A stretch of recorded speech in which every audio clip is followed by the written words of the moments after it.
Good evening, everyone. I would like to welcome you all for a new panel organized by SETA and Turkish Embassy in Brussels. Today, our panel is going to be on a very dramatic event in the history of Turkish Republic. As you will all remember, 4 years ago, Turkey had a very dramatic and very interesting event. A group of FETÖ organization just aimed a coup attempt in Turkey. Fortunately, by the help of people of the Republic and some groups of state organization, this coup attempt was thwarted. But this was such a tragic, such an interesting event. And it turned out not just a coup attempt, but it became some kind of sovereignty struggle for Turkish people. After this tragic event, Turkish state decided that today should be celebrated as the anniversary of national sovereignty and Martyrs' Day.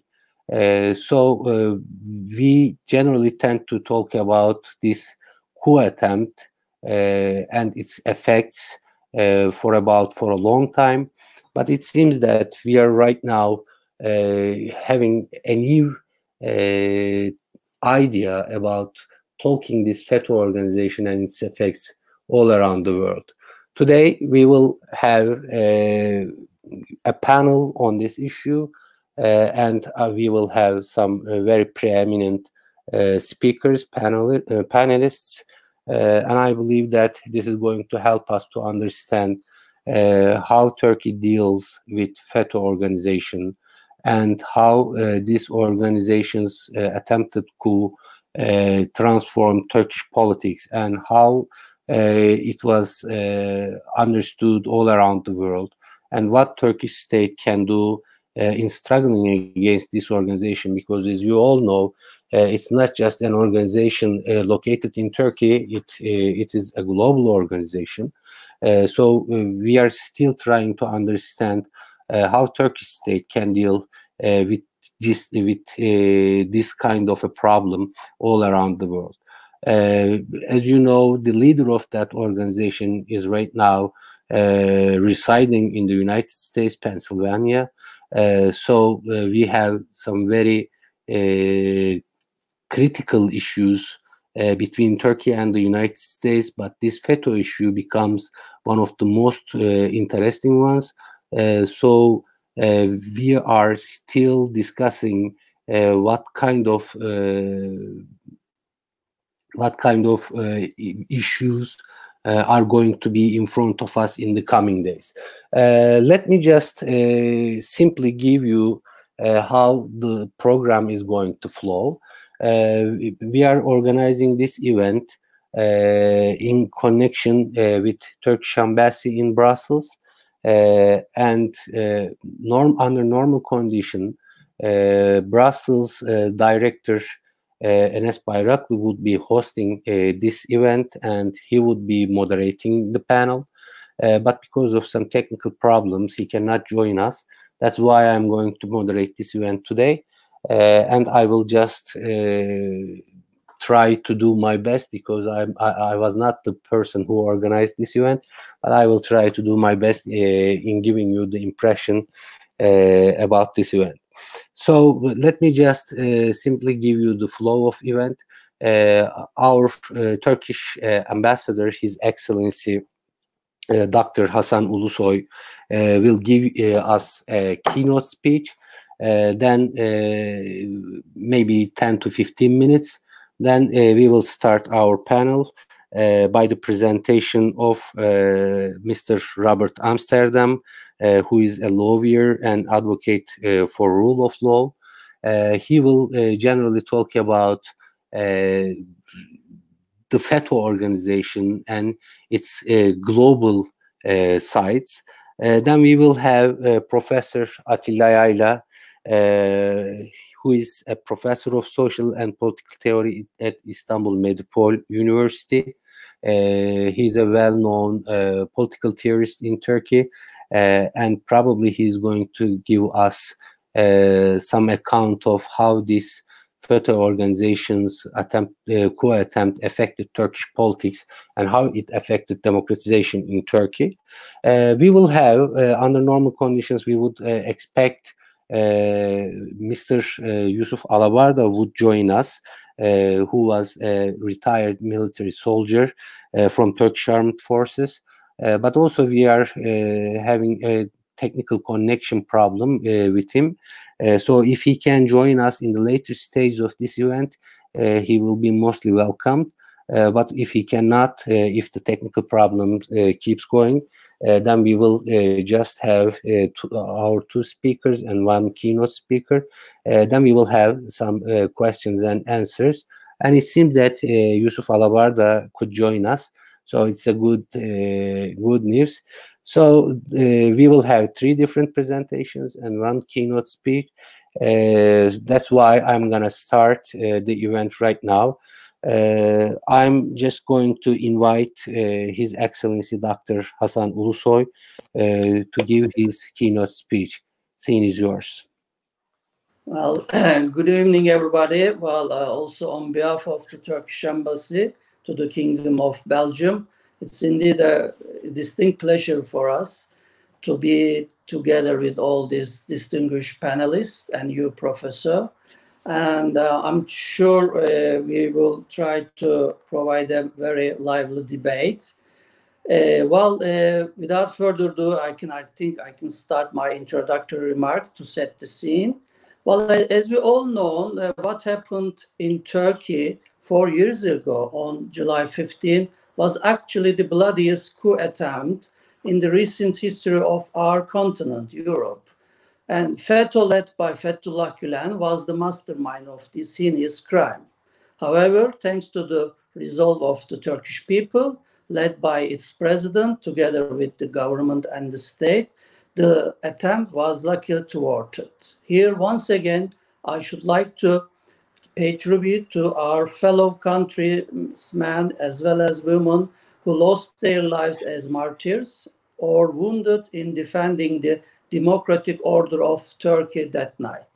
Since then, the past 4 years have already revealed the true face and the dark nature of this sui generis clandestine crime network, which involves actually various unlawful acts ranging from terrorism to all sorts of organized crimes. One should not forget here actually what FETÖ members sought to destroy was that night was the democratic constitutional order of one of the founding members of the Council of Europe, the only pan-European organization. And they sought to do so by overthrowing the democratically elected government and institutions of our republic. The aftermath of the coup attempt clearly revealed the dark nature of FETÖ.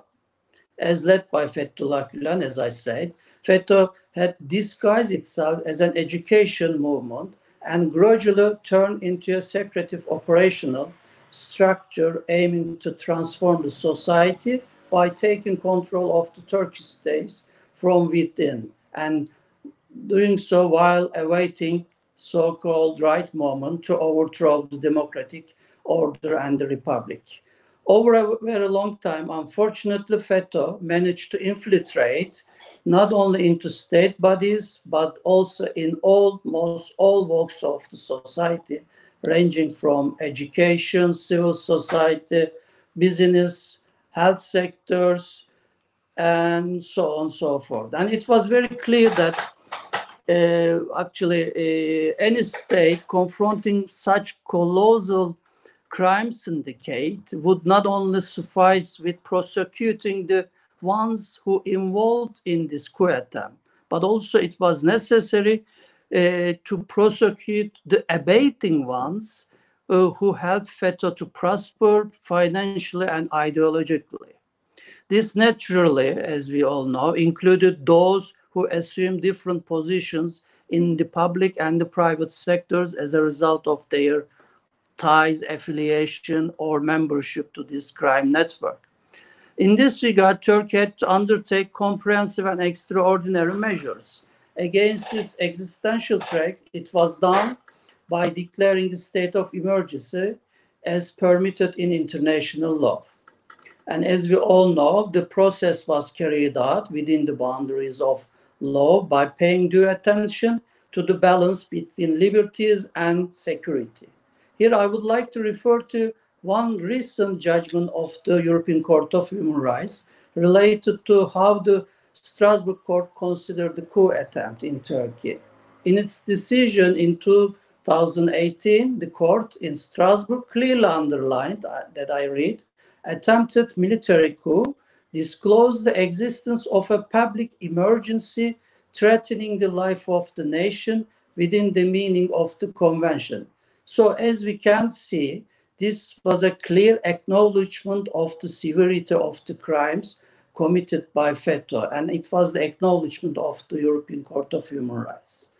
And all the measures which have been undertaken in the aftermath of the coup attempt were implemented, of course, in transparency and in coordination with relevant international human rights bodies, and notably the Council of Europe again. Turkey has paid due attention to act in line with its international human rights obligations and the principle of rule of law, even during the state of emergency, which lasted 2 years. And naturally, all individuals have been able during this period and aftermath to appeal against the decision of the administration and the courts, as well as they've been able to apply to the European Court of Human Rights if necessary. Let me here also underline something very important. Turkey is a party to all relevant human rights conventions in United Nations and the Council of Europe, and Turkey does provide its reportings, regular reportings, emanating from its status in these conventions. Similarly, Turkey is also one of the rare countries within the UN system which extended a standing invitation to all human rights mechanisms and rapporteurs in this organization. That's why we always say there exists a direct and constant dialogue between Turkey and those human rights mechanisms. Therefore, as we can see these days, I don't want to name the countries, there are some so-called civil initiatives to be created to question and judge Turkey in certain countries in the field of human rights. And those initiatives, given this background, I believe is totally futile and only serve the interests of ill-intended circles, including FETÖ. So Turkey is always abiding with its commitments within these international organizations, and there is no such so-called civilian initiatives. Today, the fact that the FETÖ is a terrorist criminal organization which orchestrated the coup attempt has also already been confirmed and upheld by the Turkish Supreme Courts. That is to say, actually, this fact being FETÖ being a terrorist and criminal organization has already become a part of the Turkish jurisprudence and case law in the Turkish legal system. Court of Cassation already ruled 3 years ago that FETÖ is an armed terrorist organization.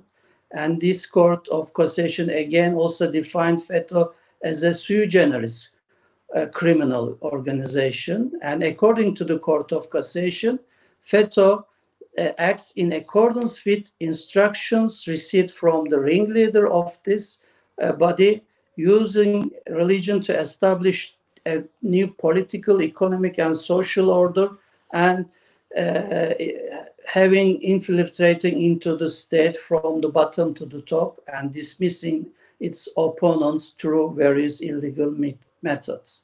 This is the definition of FETÖ so far within the case law in Turkey. As these developments, of course, took place in the judicial field, FETÖ has also undergone a significant transformation abroad.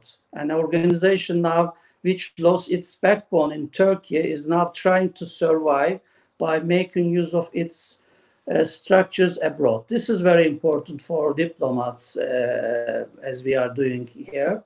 And against this background, still we can say with some positive observation that some awareness about the dark nature of this organization is developing abroad, albeit slowly. In fact, various countries and international organizations have declared FETÖ as a terrorist organizations.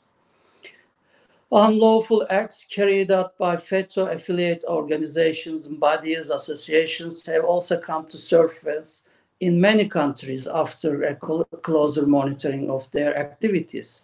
And this gladly led to the extraditions of some FETÖ members, as well as the closure of FETÖ-affiliated schools and associations.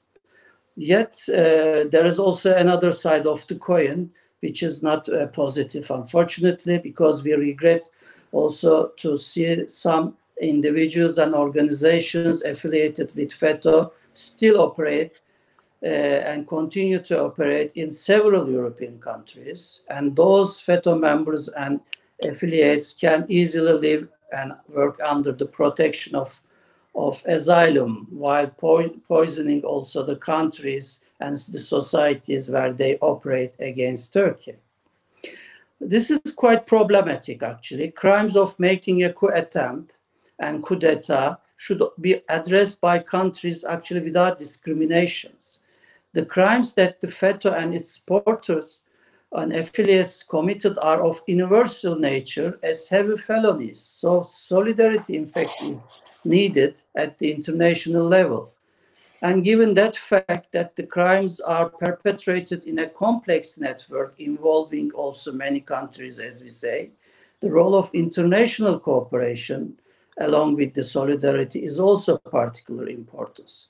That's why it's our sincere wish as diplomats, as the officials of our country abroad, that the more and more countries will come to a better understanding of the clandestine and criminal nature of this FETÖ terrorist organization in the coming period. Of course, this is a hope and endless struggle, and we as Turkey will continue to work in full cooperation with the countries against this common threat to humanity, as we say, involving such heavy crimes. That is our path. I know it is not an easy one, but we are committed to continue trying to convince our partners, allies, as well as members in many countries. With that, so I thank you for your attention, and I'm happy to answer if there is any. Thank you. Okay, thank you very much, Mr. Ambassador, for this informative speech. Then we can, based on your remarks, then we can start our panel with some specific expertise. According to our plan, I'm planning to start with Mr. Robert Amsterdam. I'm planning to have 2 specific questions, but please feel entirely free to extend your discussion to any topics that you feel important. But I'm planning to have two interrelated questions. The first one, I'm very much concerned about a problem. In Turkey, all groups of society or people from different ideological positions, people are so clear about that this organization is a terrorist organization, as a clandestine organization, and it resorts to violence in some cases, and it tries to leak to state organization. But we are having a problem here. All groups of society in Turkey admits this problem, this depiction of FETÖ, but there's a widespread misunderstanding all around the world, and we see it is quite difficult to explain what is FETÖ abroad, and it's difficult to explain this is a terrorist organization, and they attempted a coup. They are trying to create to control the state apparatus. I'm much more concerned about why do you think that this is so difficult to explain, this FETÖ organization all around the world? My interrelated second question is that how do you think that FETÖ is right now organized all around the world? Please start. You can start with these questions, and you can keep your discussion further than that. Please, scene is yours. Thank you very much. Firstly, to address your question, the difficulty around the world with understanding FETÖ is that FETÖ, like very few organizations, has put tremendous resources into public relations. They have done a phenomenal job, honestly, in presenting themselves as a political opponent. And even though this is untrue, and even though there is no political party that would espouse FETÖ's beliefs or share FETÖ's interests, in the West, they present themselves as a political opposition so that they can gain asylum for so many of their apparatchiks and members who have had to leave Turkey. And they've done this fairly effectively. What it is important to understand is that in many ways, the fact that this is not an educational organization, that it in fact is a political organization, only really started to be understood after the coup. There are some exceptions. The United States, it is not well known, but the United States attempted at one point to throw out Fethullah Gulen, to argue that he was not an individual of worldwide educational importance. And the Americans made a strong argument in court that in fact Gulen's PR machine was engaged in knowledge capture, and that they had captured many of the academics who studied their organization by allowing a trade-off between access to the organization and false commentary. So it isn't that many were not aware of the underlying fraud of the organization. It was that the coup itself has been a precipitant, and certainly in Europe this is true, where many academics, Hendricks, one of the main authors on Gulen, said that if in fact they were behind the coup, this is one of the greatest frauds in history. Well, Mike Reynolds, one of the leading American scholars on FETÖ, was very clear that the coup was authored by FETÖ. But the problem we continue to run into is that the public relations abilities of FETÖ in the West have been extremely difficult for the Turkish government to counter, because the FETÖ organization has clung to the view that they are a purely educational Islamic organization. And as you know, they run schools in almost 100 countries. They have 200 schools in the United States. And it is only in the last 3 years that we've managed to stop some of the expansion of these schools by outlining in one book, which is almost 800 pages, literally dozens of frauds and crimes committed by the organization in their incredible ability to extract money from, in the United States, from American taxpayers, in Europe and other countries from their own fellow members of CIMAT, as well as businesses connected to FETÖ. But it is a problem that is becoming, I should say it is becoming better understood now in the West post-coup because of the exposure. For instance, in the United States, their H-1B immigration fraud has been widely exposed. Their abuse of teachers and the forced tithing of teachers in the United States has been exposed. In Germany, there's been some serious reports by some of the separate German states concerning FETÖ's criminal activities. In Africa, more people are becoming aware that organizations related to FETÖ are engaged in arms trafficking. In the United States, we have an individual who headed up a number of the schools who's now selling munitions in Washington. So this connection between arms and teaching doesn't deceive anyone. And I think that Turkey has to not only argue about the extradition of Gulen, Turkey has to go to the United Nations, to the new subcommittee on counterterrorism, and make a demand on other countries that enjoy close and alliance-type relationships with Turkey to move against FETÖ, declare them properly to be a terrorist organization, and explain to Turkey why steps have not been taken to remove these actors and to deny them legitimacy. Because the Gulen game is all about attempting, whether it's through the Rumi Foundation in Washington or the Dialogue Foundation in London, is by attempting to gain legitimacy.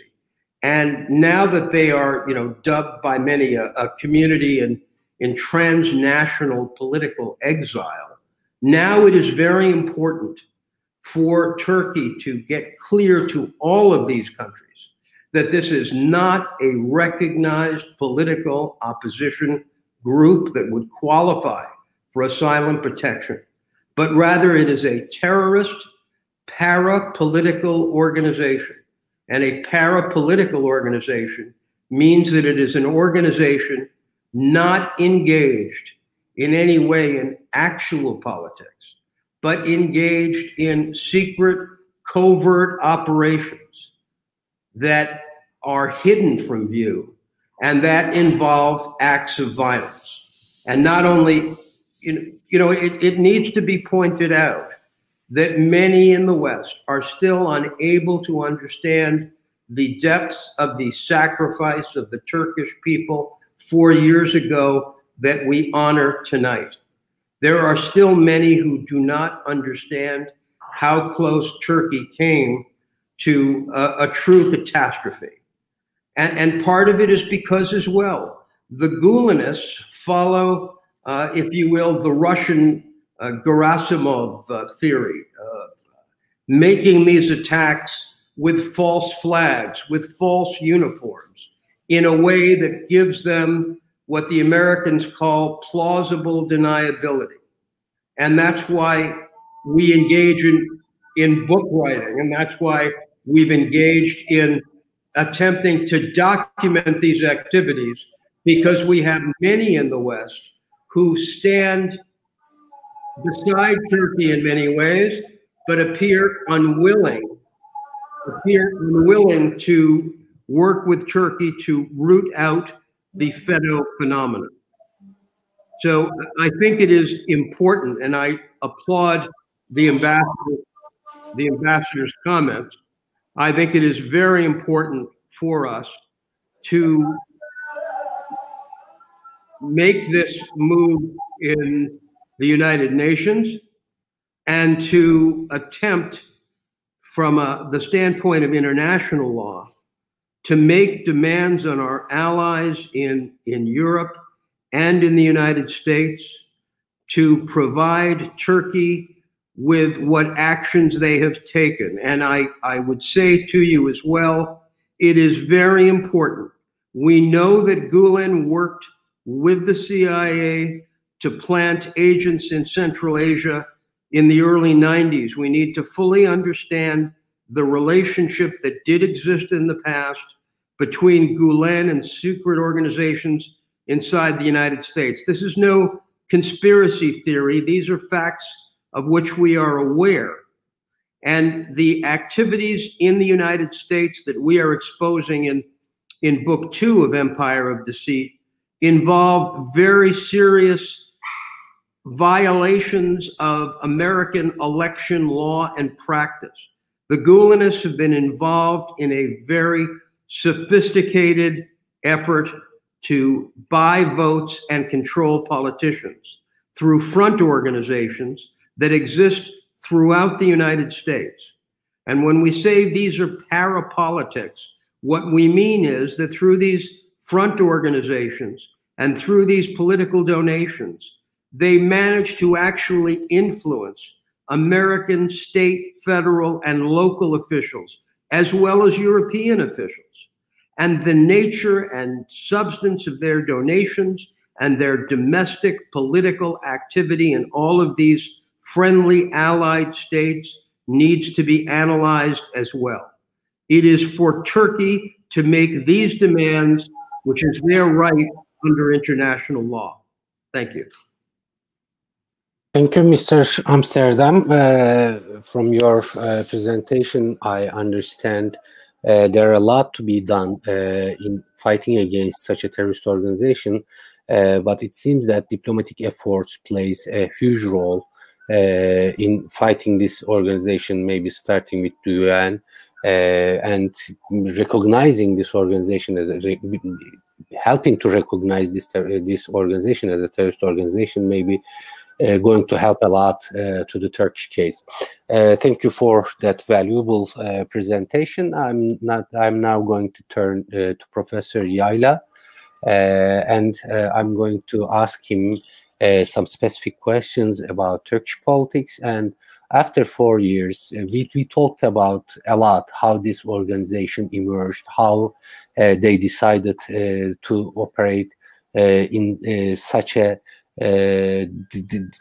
disaster event, such a catastrophic event, how they dared to capture the Turkish state. But I believe that in recent times we need to talk more about the effects of this coup attempt. We have in Turkey a history of coups. We also believe that these coups had their own effects on Turkish politics. How do you think that this coup attempt, and it was also prevented by the help of Turkish people who decided to protect their own national will? How do you think that this affected Turkish politics? How do you think that this affected maybe civil-military relations in Turkey? How this affected Turkish democratization process? Because after the coup attempt, we had a lot of criticisms towards Turkey, that because of this coup attempt, Turkey had some freedoms removed, cancelled. But from the other side, we also believe that democratization is a long process in Turkey, and we see that Turkish people really cares about their democratic rights. And they also clearly showed in the 15th of July coup attempt, Turkish people really cares about their national will. Based on these assumptions, how do you think that this coup attempt affected Turkish democracy? Thank you. Thank you very much, Hasan. In order to have or to reach to a proper understanding of what happened 4 years ago in Turkey on the 15th of July 2016, we need to look at three things, I think. The first thing to look at is what happened, what was the event.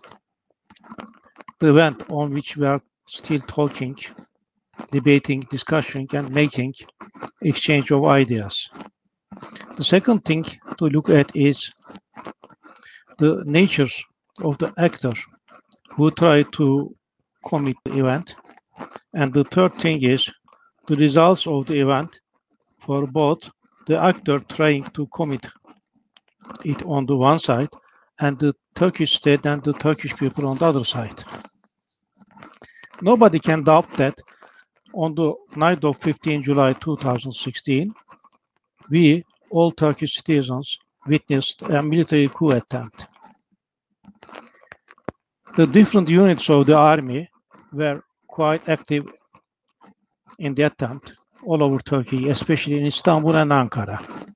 Besides, a team was sent to Marmaris, where the President Erdogan was on holiday, all together with his family. However, the coup attempt failed.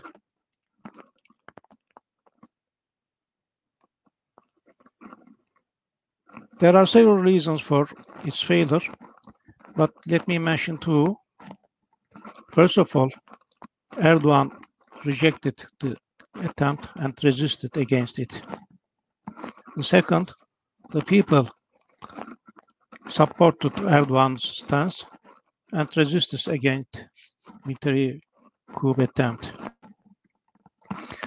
But before this, there was some other events in Turkey, like 7 February 2012 attempt to arrest the Prime Minister, Mr. Erdogan, on the accusation of cooperating and negotiating with the terrorists.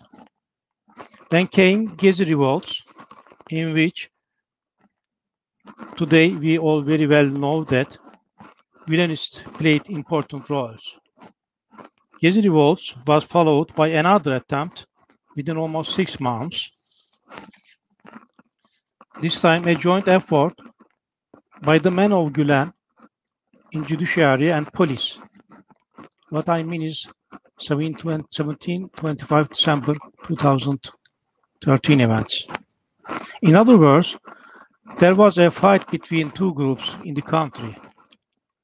On the one side, the democratically elected government run by Erdogan, and on the other side, an unelected secret group. This group has named itself and was named by some outsiders as the Gülen Cemaati, or the Gülenists, and by itself as Hizmet movement.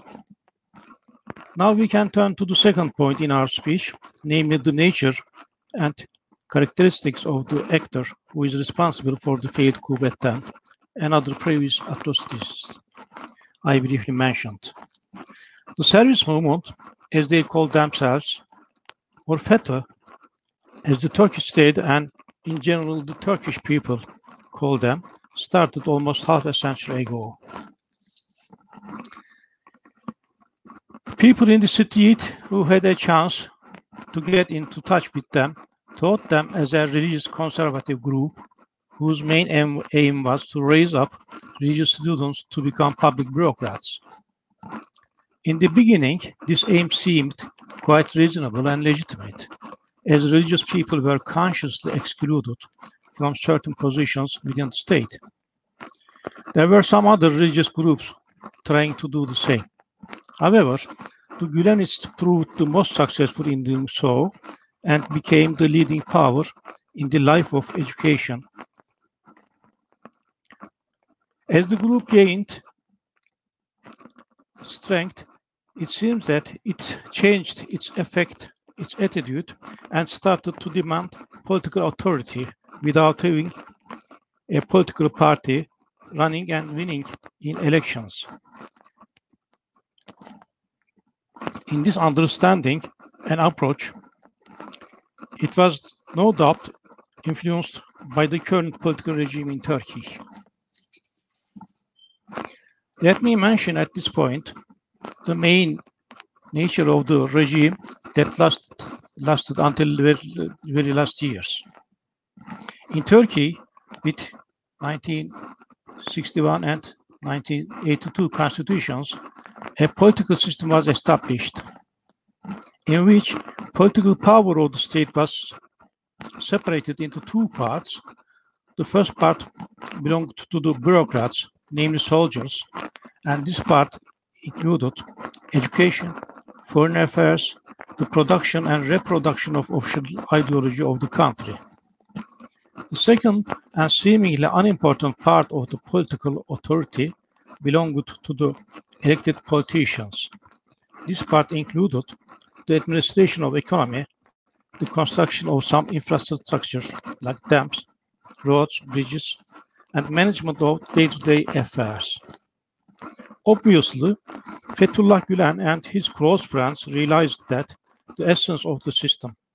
They had no real intention to change it. What they wanted to do was to replace the bureaucratic elite and to renew and strengthen the bureaucratic tutelage system. Since, as I indicated before, the religious, the conservative newcomers were carefully and regularly excluded from the bureaucratic circles, they acted in secret. They invested heavily in education, a field that is secretive in the eyes of many people in Turkey, and also very legitimate and necessary for an underdeveloped country. However, the Gülen group has not stayed as a religious group, investing mainly in educational system. In time, it turned into something that is difficult both to detect and to express. A group of people seeming to seek political authority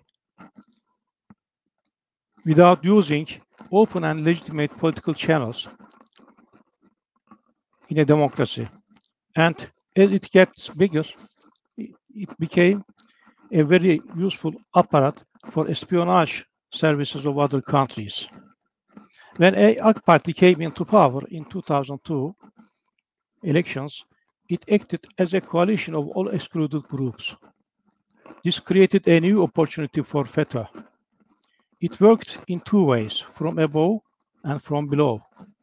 From above, AK Party governments were trying to have state cadres to open to religiously conservative people, and the Gülenists had a share in it. From below, FETÖ has its own channels and ways to have his men climb up the ladders of bureaucracy. In this way, by 2010s, it became so powerful that it started to see itself on a par with elected government. Thus started first a tension and then broke a fight between democratically elected government and FETÖ. In good ordinary days, and in such a case, FETÖ would stop back and try to seem FETÖ would step back and try to seem stepping back. But things has changed. FETÖ had international allies who pushed it forward. The Erdogan government seemed very determined to fight back. The only way for the Gülenists was to assault the government. July 15 event appeared under these conditions, and its main aim was to overthrow democratically elected and legitimate government and to set up a political regime in Turkey which would be secular in appearance but run in fact by Gülen and his men. This brings us to the third point in our presentation, the results of the July 15, 2016 event. For FETÖ on the one side and for the Turkish state and the Turkish people on the other side. Let me proceed by counting the results one by one. First of all, the coup attempt failed due to the brave attitude of the Turkish people. Despite the fact that there had been different factors and actors who contributed to this failure, the main factor is that the Turkish people rejected it and resisted against it. This is of utmost importance, in my opinion, and has several results. The most important of which is the reality that the Turkish people now has a saga to support its demand to democracy. This achievement can be called as a sort of revolution, as I indicated in another article of mine. Secondly, the Turkish democracy gained strength. This country has been known as a country of military interventions, from soldiers' threats to the elected politicians to open military interventions to governments. Now, after the failure of July 15 coup attempt, Turkey has a better democracy with respect to relations between elected politicians and appointed bureaucrats. Third, thus the Turkish bureaucratic tutelage system was dismantled to a certain extent. Today, as we are witnessing in many fields, elected politicians have the upper hand. For example, they determine the foreign policy of the country, and they are able to order military officers what to do. Fourth, FETA is now considered as a terrorist organization in Turkey and abroad. It has lost within Turkey all its legitimacy and also more of its bureaucratic cadres and civilian extensions. Fifth, despite the fact that FETÖ's nerve system has been destroyed to a certain degree, it is still alive. Its headquarters is based in the USA. It has arms and extensions in certain countries. To put it short, FETÖ is still alive and largely protected in the Western countries. That means that Turkey will go on to struggle with FETÖ in the future. And sixth, the majority of the Western countries failed in understanding what happened and who is responsible for it. FETÖ stay based in Pennsylvania. So is Germany, in Europe. In previous military coups, the West used to open its border to the victims. This time things are different. It is hosting those who took part in the failed coup against Turkey. Thus, the West's universal claim to have and defend democracy failed. Thought together with other events like what happened in Egypt, like the military coup in Egypt, the West has lost its position to be defender and promoter of democracy. It seems to me that total disappearance of FETÖ will take time, and Turkey will have to struggle with FETÖ in coming years. This is all I want to say. Thank you very much for listening to me. Thank you, Professor Yayla. It was a great pleasure to have your presentation, your explanation for how FETÖ leaked to the state organization in Turkey, and how Turkey is right now dealing with this threat, and how it affected Turkish politics right now in Turkey. It seems that despite this was a very drastic event in Turkish history, we can see some good sides. It seems that it created a mentality in the people's mind that we can protect our elected governments against any these kinds of coup attempts. So it became an experience for Turkish people. Probably I'm gonna relate your presentation to one of our next speakers. Mr. Alabarda is with us, and his expertise is mainly on military affairs, civil-military relations. So it's gonna be a good idea to ask him some questions about how this coup attempt was organized, and how do you think that the general tradition of civil-military relations in Turkey contributed to this coup attempt, and how do you think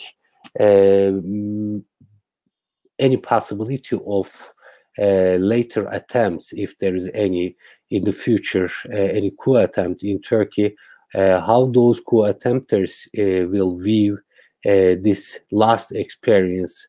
Do you think that after some reformations, after 15th of July, do you still think that there is any possibility of having such a kind of organization, such a kind of coup attempt anymore in Turkey? Because just before 1 month before this coup attempt, if you ask me a question, do you think is there any possibility of a coup in Turkey? I would say no, of course not, because Turkey is not anymore a third world country. It has a good democratic government, elections, and it's not anymore 60s or 80s, I would say.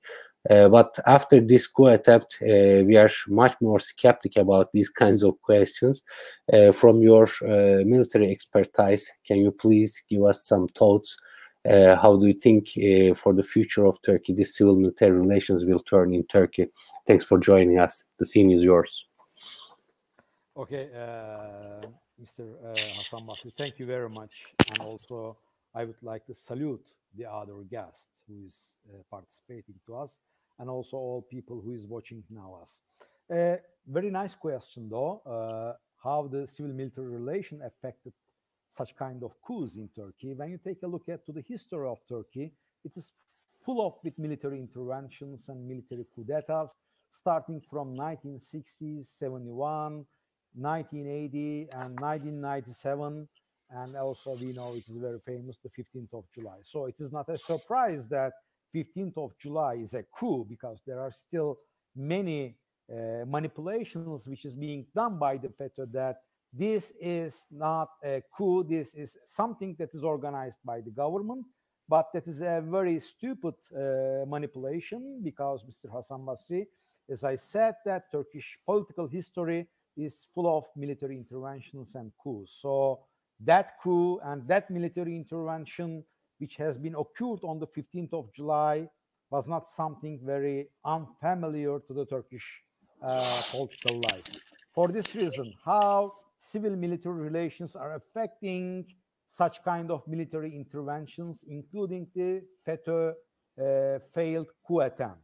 Okay, when you take a look at to 1960s, till to 1960s or 1950s, before the Turkish political life starts, Mr. Atatürk, as the first president of Turkey, and later the second president, Mr. İnönü, as an ex-soldier, ex-general, was controlling the military inside Turkey by a one-man ruling system. And we know that the charismatic leadership of Mr. Atatürk was giving him a lot of power in order to control the armed forces.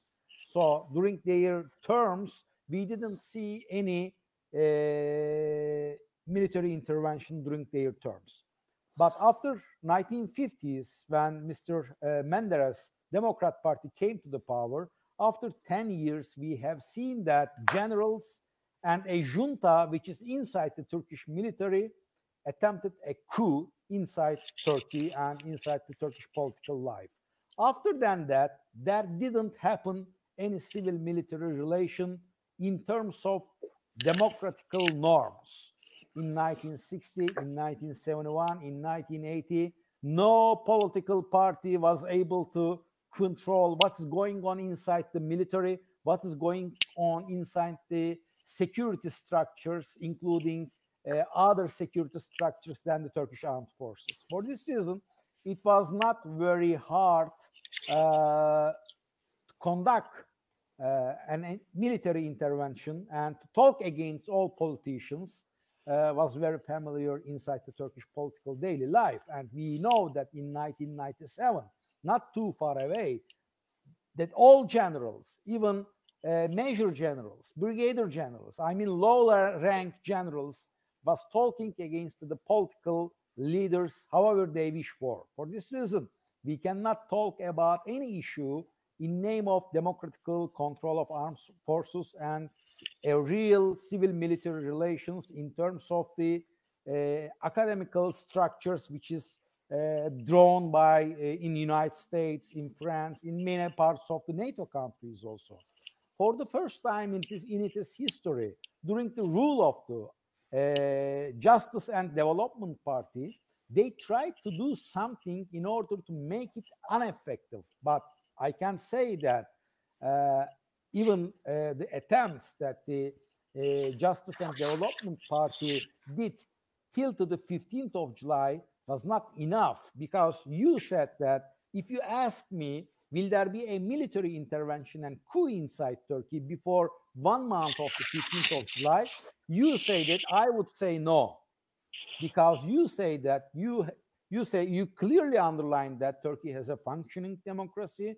So a military intervention in 2016 is such kind of unacceptable act. But let me tell you that military interventions are not on the scene because of lack of democracy. It is because lack of military democratical control of military activities in any country. When you take a look at, for example, at the NATO countries, such as United States, such as United Kingdom, France, they do control without any interruption their armed forces. And it is a huge question since from maybe 2000 years from the time of the UNL, as a Roman poet says that who guards the guardians? So it's a huge question. During the Ottoman time, Sultan was strictly controlling his armed forces, and no one was trying to change Sultan and trying to bring someone else. But in the democratical life of the Turkey, the democratical control of the armed forces was almost nothing. No one was controlling the armed forces. Let me tell you with one example, which is very important. I participated to the Turkish Armed Forces as a student, as a military cadet in 1984. I didn't hear any word in Turkish, of course, with the civilian supremacy. No one educated us. No one taught us that civilian supremacy is one of the most important issues in the civil-military relations.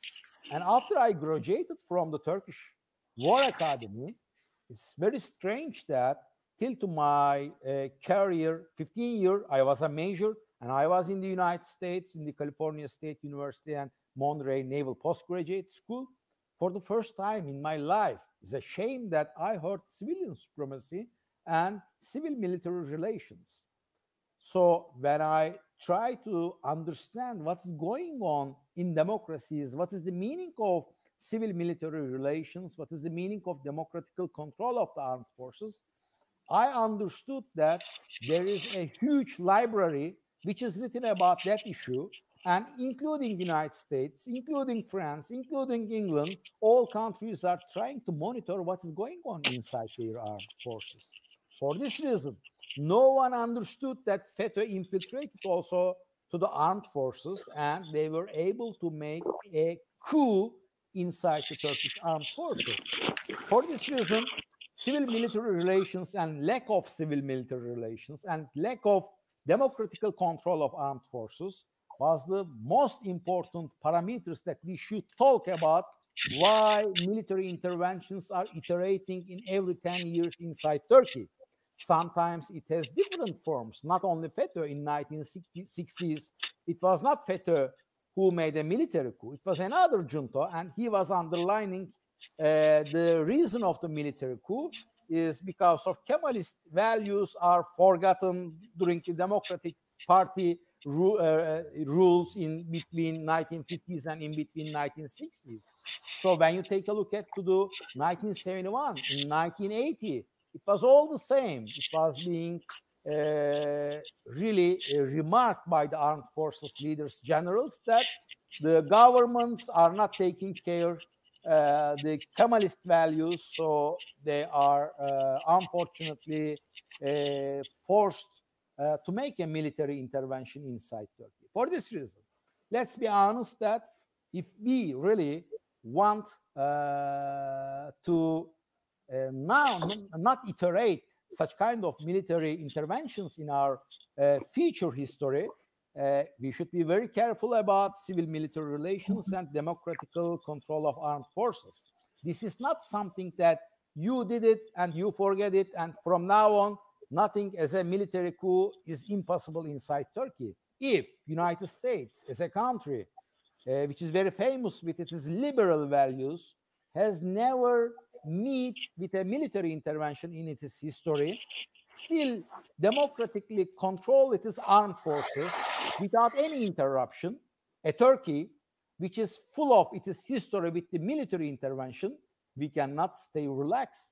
We should really take into considerations that we should take lots of precautions, and we will never hesitate to ask for and to stop our control over the armed forces inside Turkey. For this reason, your question, in the future, will it reiterate again or not? I cannot say yes or no. But what I can say, if we do not if we do not monitor what is going on inside military, and if we does not have any defense policy as a politicians, I can say you that the military intervention after 20 years may iterate inside Turkey. But if you put the same structures like the France did, United Kingdom did, United States did, then probably you will not meet again with a military intervention. This is very important issue. When you take a look at to the Spanish model, for example, Narcis Serra is very important figure about that, because Spain also is famous with its fascist dictatorships and military interventions. The mayor of Barcelona, as a lady, put lots of reforms and prevented military interventions inside Spain. For this reason, without taking into consideration what is the European Union is saying, what the United States is saying, we should put the democratical values to the ground, and we should act according to what these conditions and parameters are dictating us. For example, let me give you one example. Before the 15th of July, the civilian politicians were not able to prevent, for example, a colonel is being promoted to a brigadier general, and a consensus should be taken. And in the council of the military high council, there are 19 members, I can say. Of these 19, only 2 civilians. One of them is the prime minister. The other one is the Department of Defense, the leader of the Department of the Defense. The other 17 is fully 4-star generals. In those circumstances, when they want to promote a colonel to a brigade general, they're raising their hands. So it is unacceptable. The politicians should sit at their tables, and after the military made some preparations, they should bring it, and the civilian leaders should approve whether that colonel will be promoted to a brigade general or not. Okay, after the 15th of July, the Turkish political elites was very successful changing all those rules, and they put to the table many security reforms on the table. Of these security sector reforms, one of the most important issue that all the promotions now only limited with the desire of the political elites. But when you take a look at what kind of discussion has been happened inside the Western media, especially, the Justice and Development Party is creating its own army. It is unacceptable. It is the same in France. It is the same in Italy. It is the same in the United States. The elected civilians are the only sole authority, whether someone will promote or not. But when it comes to Turkey, they say that Justice and Development Party is creating its own army. It's unacceptable. For this reason, we will put on the democratical values in order to control armed forces, and we will apply them. If we do not do that, if we change them, if the democracy is not considered the only game in the home, then it will iterate without any doubt. But what can I say that after the 15th of July, the measures which were taken by the elected government is, I can say that is huge reforms. For example, changing the structure of the armed forces, again, making the Department of Defense as the only authority and chief of staff is under the Department of Defense. Such kind of reforms are very important. But what about the University of Ministry of Defense is also very, very much important steps which is taken in order to control the armed forces, because the curriculum, as I said before, I didn't hear till my 15th year inside the army as a professional, I didn't hear any word in name of democratical control of armed forces. I learned it from Thomas Bruno, Professor Thomas Bruno, which is a scholar inside the United States, and that is a shame. So now, when you take a look at now to the curriculum of the University of National Defense, they are teaching to the new cadets the civilian supremacy, civil-military relations, what is the role of the soldier when you compare it with the elected government is very important. So, for this reason, such kind of educations in order to change the mentality of the soldiers inside the Turkish Armed Forces is very important. But when you take a look at, again, to the reports which is written inside the United States, that they say that we should change the curriculum of the University of National Defense, and we should also manipulate it. Why? Because if you raise your cadets, your generals, your officers, in order to be a very loyal democratical officer, Democrat general, you should be very careful in terms of the curriculum. So we shouldn't let any other country to change the curriculum in a manipulative way, like in the before times. Because as I said, in the war college, they didn't teach to any officer the democratical values, including the civil-military relations. For this reason, still now, inside Turkish Armed Forces, officers which participated to the Turkish Armed Forces 10 years ago, 20 years ago, mentally didn't change because they were not raised like this. They were raised in case the circumstances are going to the negative side, you have a right to intervene to the political life. For this reason, we should also change mentally our officers, our generals. How? You should open courses, and in those courses, we should teach them what is the meaning of civil-military relations. Let me give you one example. In the night of the 15th July, a 3-star general who resisted to the FETA and explained himself on a TV channel like this: I checked the order for the military intervention, and I couldn't see the signature of Chief of Staff. For this reason, I understood that it is FETA. So I didn't participate to them. What if that paper was signed by the Chief of Staff? Will you participate then? For this reason, I can say that still mental reforms didn't occur 100% inside the Turkish Armed Forces elites. For this reason, it is very important. The second, maybe the last issue, is that first time in the Turkish political life, we can see that the Turkish nation didn't let a military intervention. And this is a very important issue. For this reason, we should make it warm, and also we should never let the people who use their guns to kill the civilians on the streets of Istanbul, on the streets of Ankara. We have to witness that they are being judged democratically with their lawyers and with a democratical judgment. After that, we should see that they are not being forgiven, and we should show to all military personnel, if you try to intervene for the next time, your end will be like that, like those guys. For this reason, I know, for example, McChrystal was a 4-star general inside Afghanistan. For criticizing the Obama administration, he was called to the Washington, D.C., and they said, okay, bye-bye, you may leave, because you are criticizing the political life. But the same 4-star general of the Central Command of the United States says that our officers, our allies, are being arrested and we cannot do anything. For this reason, we shouldn't hope any help from the administration of Pentagon in order to tell them what is FETA, what is the others. For this reason, we should do what it is to be done. Otherwise, if we ask European Union, if we ask United States, we will never be able to get even 1 meter ahead of our vision. Thank you, Mr. Alabarda. We had 4 very thoughtful discussions of coup attempt in Turkey.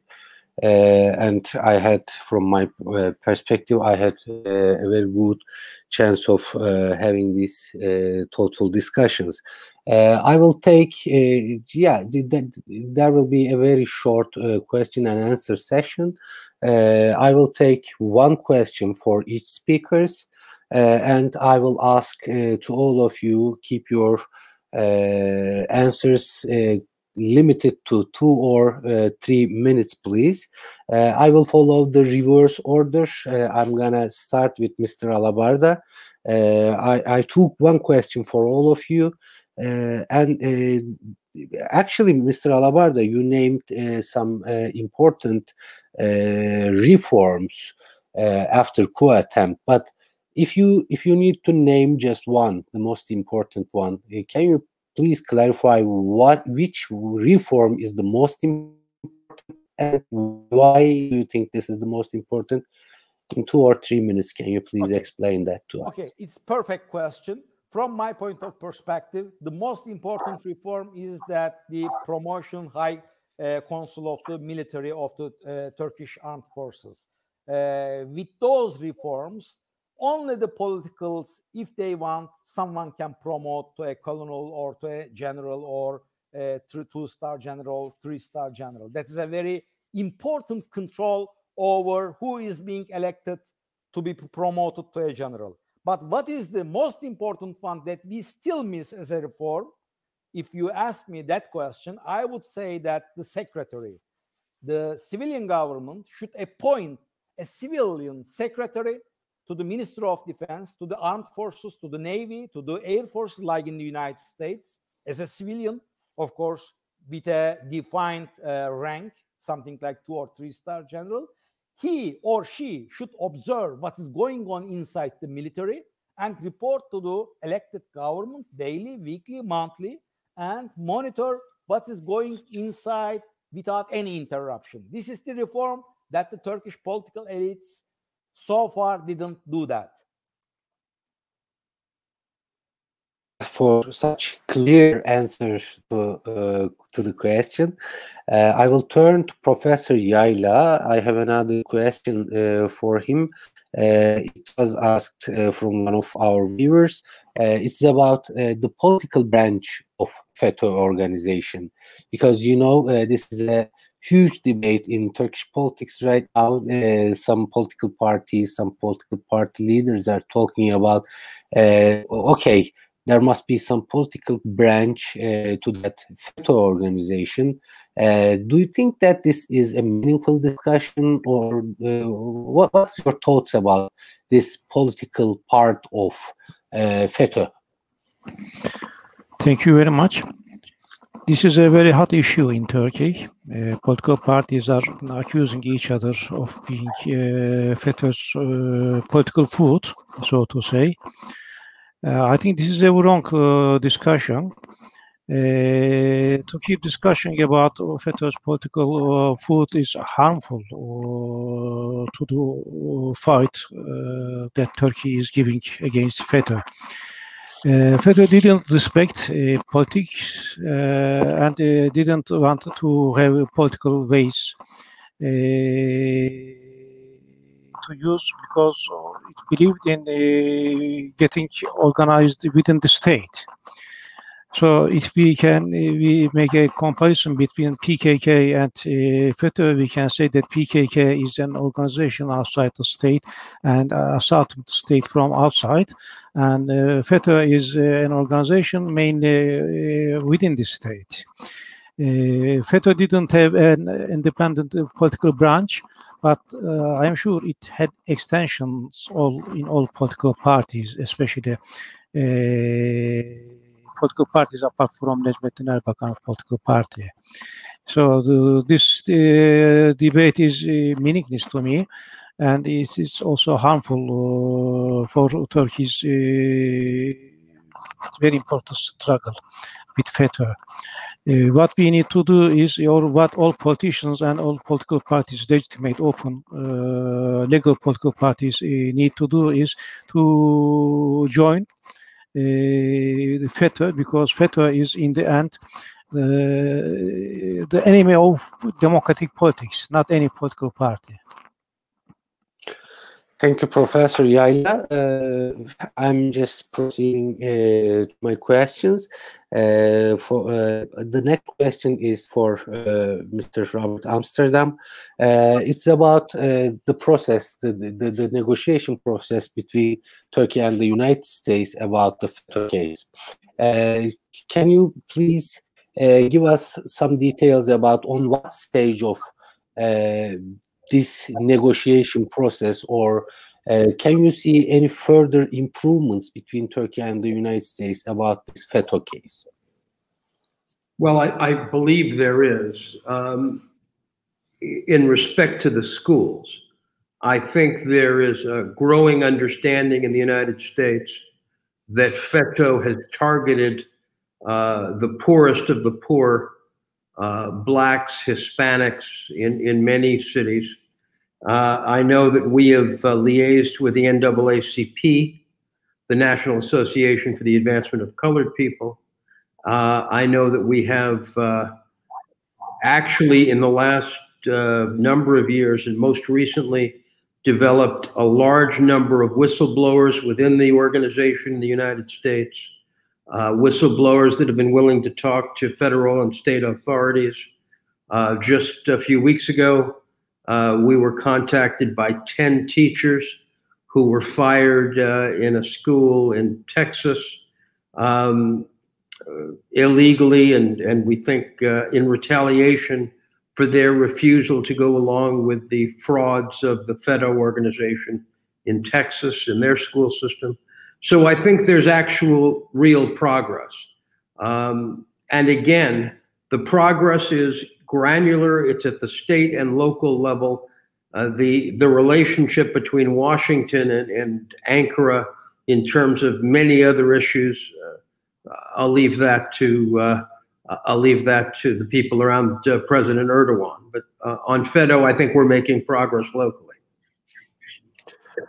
Okay, thank you very much, Mr. Amsterdam. I will have the last question for His Excellency Hasan Ulusoy. Actually, we talked about all these parts, and based on that question, I will also ask your concluding remarks for this panel.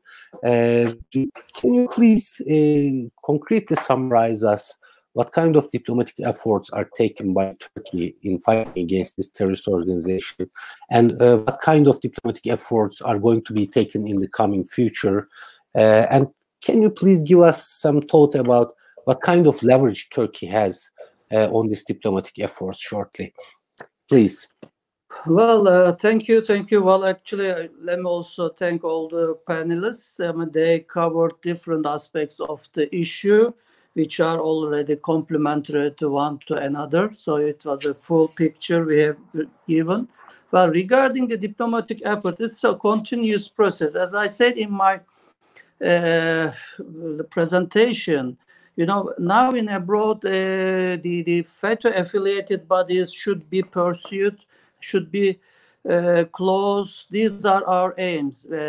We need to explain what FETÖ is for that reason, and we need to also provide what are the crimes they committed. That's why I put emphasis in my speech on the nature of crimes they have committed, and the crimes are of universal value, starting from the crimes of coup, leading to terrorism and all sorts of organized crime. We know now in many countries, FETÖ-related bodies are operating under the guise of legally established bodies, like, let's say, associations or educational activities, as well as civil societies.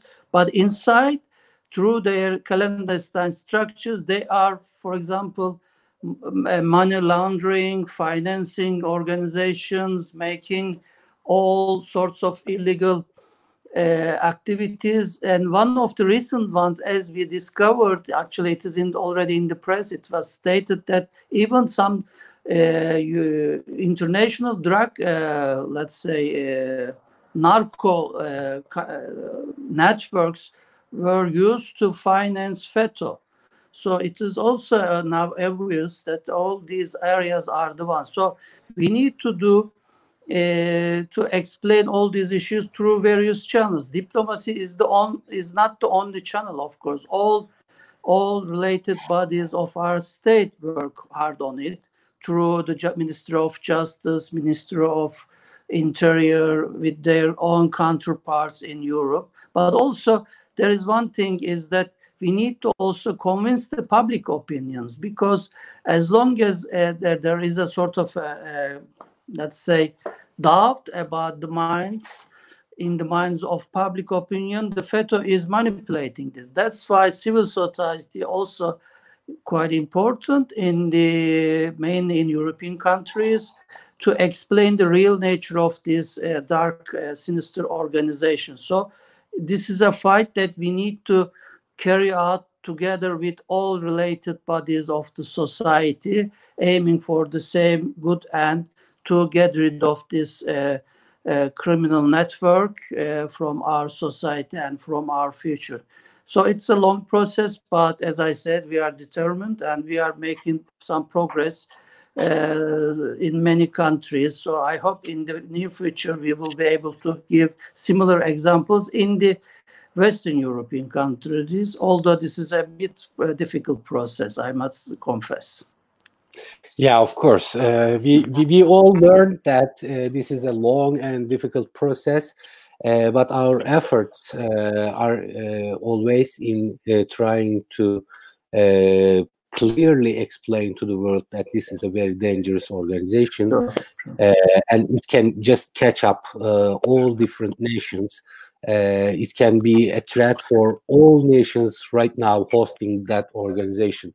This was a very good discussion from my own perspective. I would like to thank you all, to our keynote speaker, Mr. Ambassador, and our panelists, Mr. Amsterdam, Professor Yayla, and Mr. Alabarda.